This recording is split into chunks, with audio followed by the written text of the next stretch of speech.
Hello and welcome to Maths with Jacob.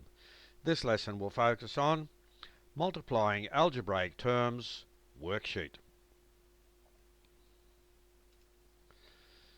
So this video gives us a worksheet where we can see how we multiply algebraic terms together. Now we've had a lesson on this particular topic, so if you're not sure what to do, on the next slide there is a link, and if you click on the link, that will take you to the lesson and it explains how to do each and every example. So we're asked to simplify each of the following algebraic expressions. Now here is the first example. We have three terms together.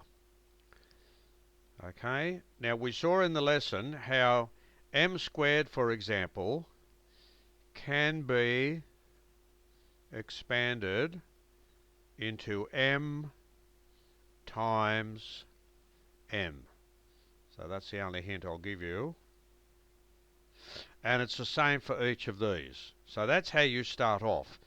Now, I also pointed out in the lesson that we have here the multiplication sign. So in each of these examples, when you see the letter X, that actually stands for the multiplication sign.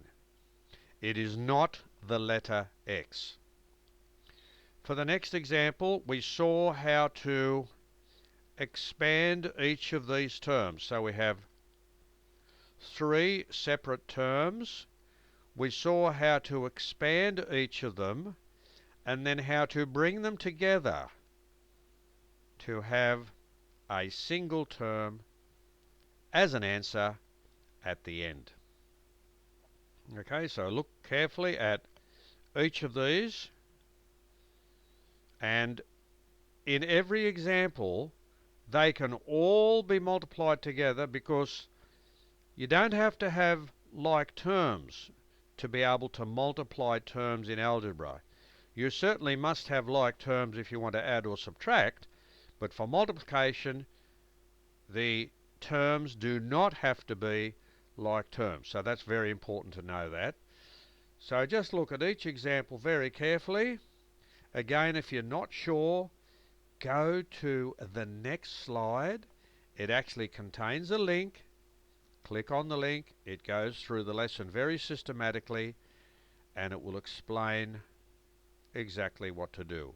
So this video has presented a single slide where we can practice simplifying algebraic expressions by multiplying individual terms together.